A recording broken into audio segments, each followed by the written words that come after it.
Well, everybody, good morning. Yes, it's me, Kenny Polcari, your host of the party, and today is Tuesday, May 13th, 2025, and here are the things that you need to know to get your day started. Well, stocks went into overdrive yesterday. The S&P and Nasdaq, well, they're back in bull market mode. The move yesterday added $1.8 trillion in market value. Shorts, well, they got crushed. And the investors that got out a month ago, well, guess what? They all want back in.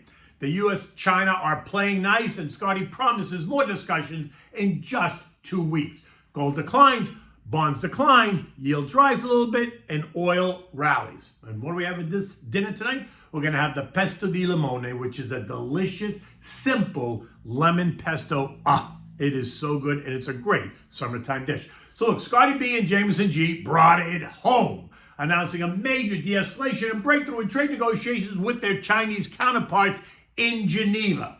And stocks surge, adding $1.8 trillion of value across the U.S. stock market. The S&P and Nasdaq are now officially back in bull market mode, meaning they are up more than 20% off of the April low, even though they remain below their January high.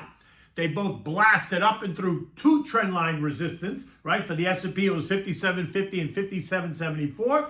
For the Nasdaq, it was 18.321 and 18.478. In fact, both indexes gapped up on the opening, leaving a gaping but beautiful hole in the charts that's going to need to be filled. But we can discuss that later.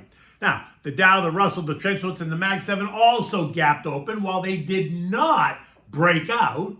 They did not pierce two trend lines, but they still had a good day. The Dow up 1,160 points at 2.8%. The Russell up 60 points at 3.4%. The Trenchwoods added 979 points or 7%. The Mag 7 surged by 1,370 points or 5.7%. It was a palooza. The apparent de-escalation of tensions between the U.S. and China giving investors all kinds of hope. Hope that we can achieve trade agreements and that makes sense. Hope that we can avoid a recession. Hope that all the inflation that the left is worried about won't be an issue.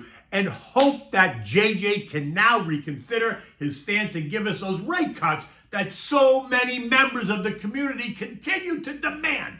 But you know me, I don't agree with that. I think JJ should leave them right where they are. Now, while the majority of investors, traders, and algos welcomed the weekend news, there were those, well, they can't help it. They remain negative, not sure what to think. The perceived lack of any detail, which I disagree with, in yesterday's announcement, causing them to talk about the ongoing risk of a deal gone bad, right? Hoping and trying to get the market to sell off so that they can re-engage. Let's be clear, not happening.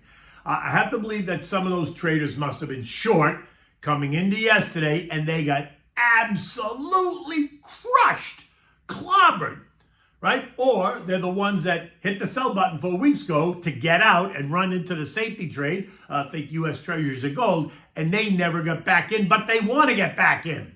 So if they try to convince themselves that the headline isn't substantive enough, they can reconcile in their head the losses that they suffered or the moves that they made, saying, okay, I'd say, okay, you do you. That's not working for me at all.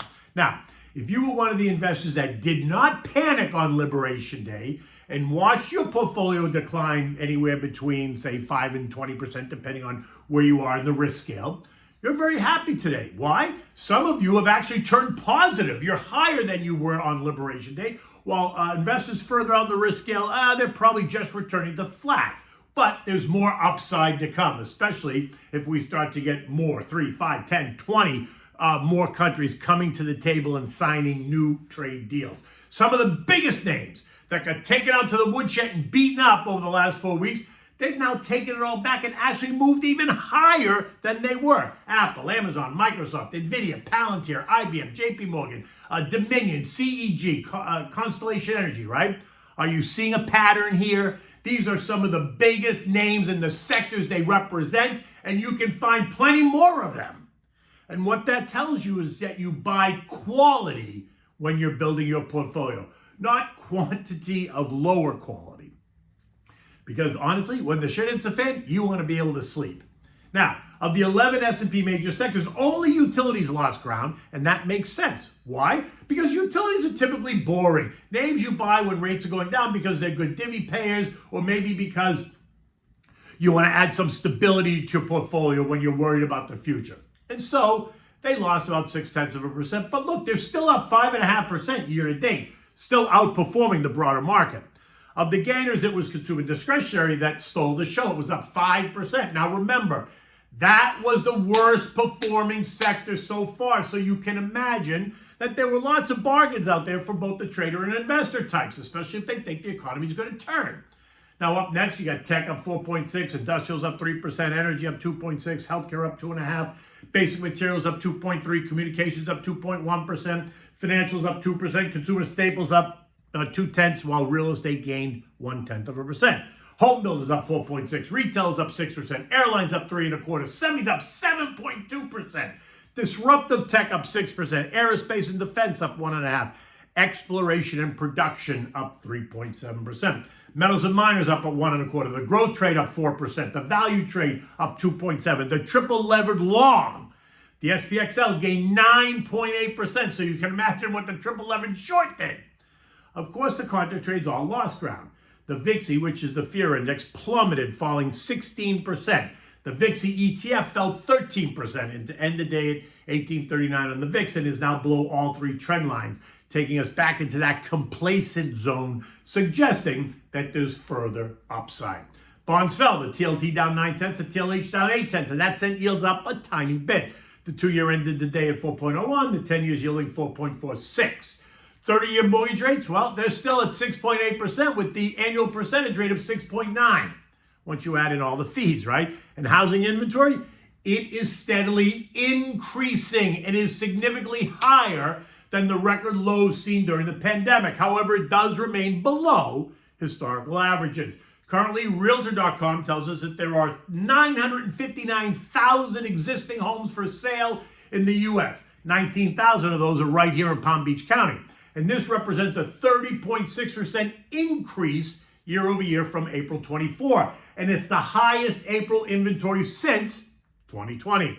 The National Association of Realtors reports that there is a 4-month supply of existing homes for sale today. That's up from 3.5 months in February, but still below the 4 to 6 month considered a balanced market.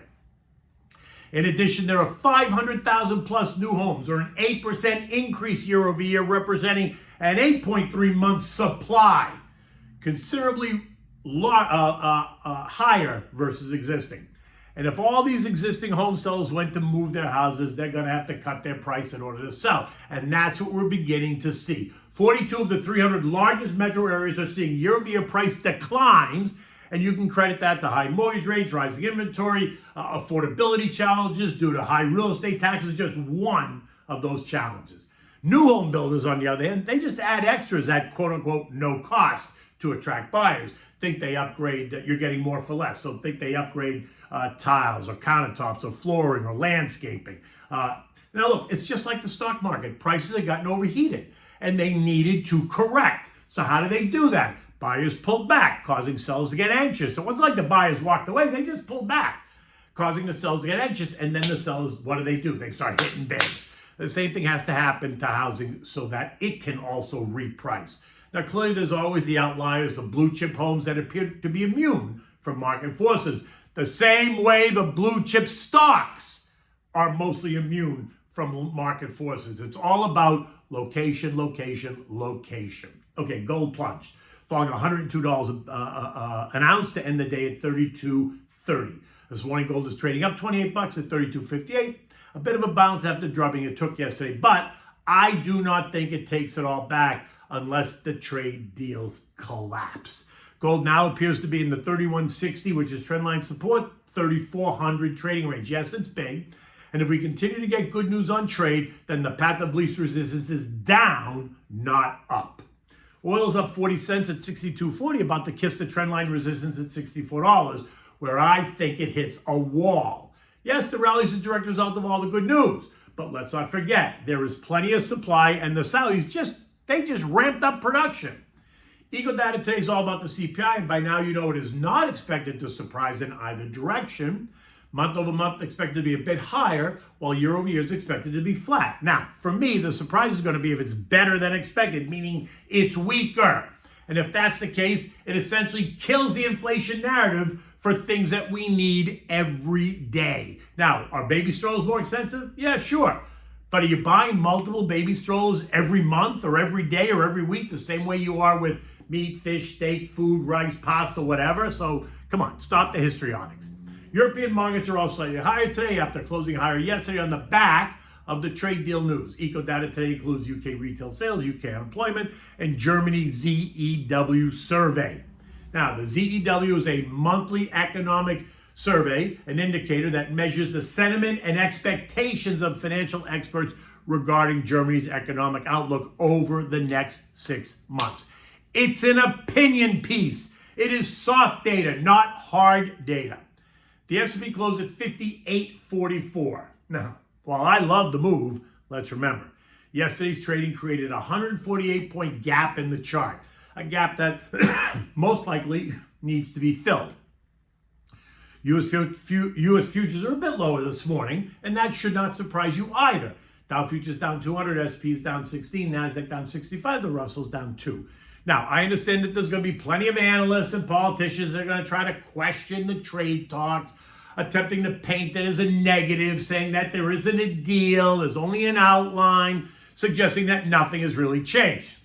I'll take the other side of that argument all day long. The narrative has changed and will continue to change in the weeks ahead. These trade talks are a positive. The reconciliation bill is a positive. The economy remains robust. That's positive. Inflation is declining, and that is positive as well. But like any good investor, let's not completely overreact here and make like there's no issues in front of us. There are. Remember, politics creates chaos. That also creates opportunities. But it is the economy that ultimately prices stocks. So we've broken out of the prior trading range. We're now in this new range, which I think is 5690, kind of 6,000. Stick to your plan, remain resilient. You're going to call me for a free portfolio analysis. I'm happy to do that with you. 561-931-0190. So what do we have for dinner today? Oh my God, this is delicious.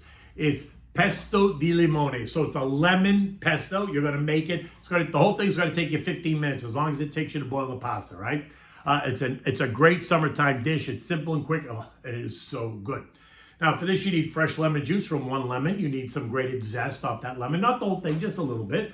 You need pinoli nuts, fresh grated Parmigiana cheese, olive oil, salt, pepper, garlic, fresh basil, fresh parsley, and of course, you need the spaghetti or linguine, whatever you're going to make. Now, this feeds like 2 people, but if you want to feed more, then you got to double it or triple it. You got to figure out what you're cooking for. Begin by adding the juice of 1 lemon and a little bit of the zest, the skin, right, to the food processor. Add in 1 garlic bulb, a handful of cheese, olive oil, salt, pepper, fresh basil, and fresh parsley. Blend it until it's nice and creamy. Taste it to adjust, seasoning if necessary. Now bring a pot of salted water to a rolling boil. Add in a half a box of spaghetti and cook until al dente, just a little bit, so a little bit of a bite. Now in a large saute pan that's warm, just heat it up so it's warm, not hot, you want it warm. Add some of the lemon pesto along with the pasta. Add in a half a ladle of the pasta water, also known as what? Tears of the Gods. And stir it to coat. Man, it all nice and coated. Serve it immediately in warm bowls with a sprig of basil right on the top, just to decorate it and make it look pretty. In any event, it is a gorgeous day here in South Florida, but we are going to probably have a little bit of rain in the middle of the day. But then it'll stop, because that's the way it happens, starting now through the end of August. In any event, until tomorrow, take good care.